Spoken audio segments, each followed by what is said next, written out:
हरे कृष्ण। आप सभी को निर्जला एकादशी की ढेरों शुभकामनाएं। मान्यता है कि जो भी व्यक्ति निर्जला एकादशी के दिन दान करता है उनके जीवन की सभी समस्याएं सभी दुख दूर हो जाते हैं।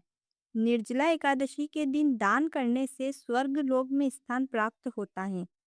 आज के इस वीडियो में मैं आपको निर्जला एकादशी के दिन दान करने वाली वस्तुओं के बारे में बताऊंगी।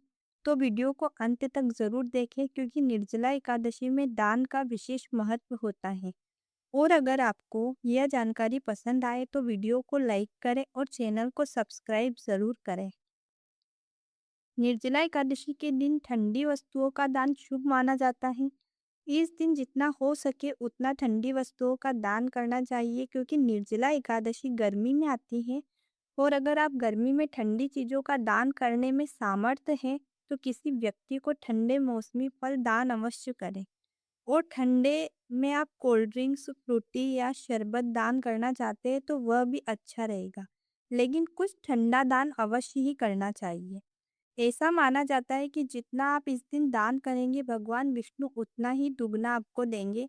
और अगर आप कहीं और पानी का याव भी लगा सकते हैं तो कृपा करके आप ये अवश्य ही करें क्योंकि यह तो सबसे बड़ा पुण्यदायी काम है। इसके अलावा मौसमी फलों का जैसे निर्जला एकादशी के दिन आम और खरबूजे का दान विशेष रूप से किया जाता है। लेकिन अगर आप कुछ दूसरा फल भी दान करना चाहते हैं तो आप केले, आम कुछ भी दान कर सकते हैं। और निर्जला एकादशी के दिन जल से भरी हुई छोटी मटकी का दान सबसे महत्वपूर्ण है। इसे तो आप अवश्य ही करें क्योंकि प्राचीन समय में पहले कोई सुविधा नहीं थी, इसलिए पहले के लोग मिट्टी के घड़े का ही दान करते थे। अब जानते हैं मिट्टी के घड़े का दान आपको कैसे करना है। किसी भी दुकान से आप अनु किसी भी दुकान से आपके अनुसार छोटी या बड़ी मिट्टी की एक मटकी लेकर आए। अब उसमें जो शुद्ध जल है, आपके घर में जो पीने का पानी होता है, वह आप मटकी के कंठ तक भर दें।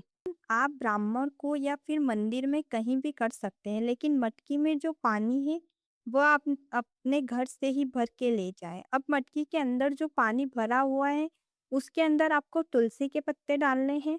और उस मटकी के ऊपर एक पीला वस्त्र, पीला कुछ भी कपड़ा आप ढके उस मटकी के ऊपर आप बांध भी सकते हैं। अब कलश को आप कलावे से बांध दें। ऐसा कहा जाता है कि निर्जला एकादशी के दिन मीठा जल दान किया जाता है, लेकिन अगर आप मटकी के अंदर कुछ मीठा डालेंगे तो मटकी खराब हो जाएगी।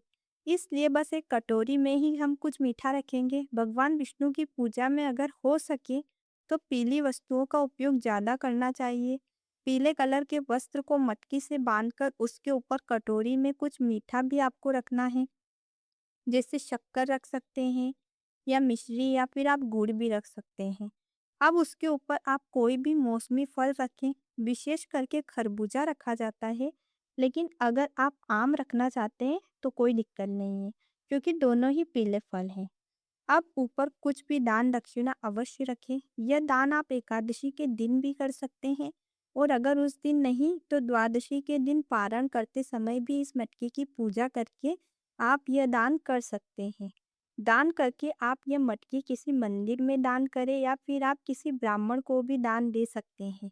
और साथ में एक पंखे का दान भी करें जो हाथ से हिलाने वाला होता है उसका। और इस दिन अन्न, वस्त्र और छाता और चप्पल का दान भी विशेष रूप से किया जाता है। तो यह वीडियो आपके लिए बहुत ही उपयोगी रहेगा। आशा करती हूँ आज की यह जानकारी आपको पसंद आएगी।